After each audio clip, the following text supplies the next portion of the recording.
एक नाही दोन नाही तब्बल 40 दिवस अनन्वित अत्याचार चालला होता.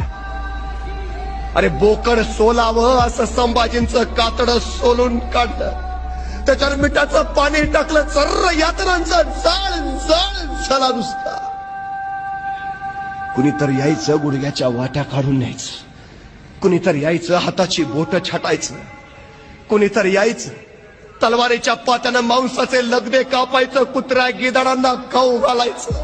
अरे कुणी बघितलं असतं तर वाटलं नसतं मराठ्यांचा छत्रपती आहे. अरे भूतासारखी अवस्था झालेली, आणि एवढं सगळं ऊन सुद्धा माझा सर्जा सोसत राहिला, सहन करत राहिला. का?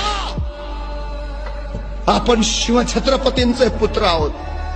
या अस्मितेसाठी, स्वराज्यासाठी, राष्ट्रधर्मासाठी सहन करत राहिला.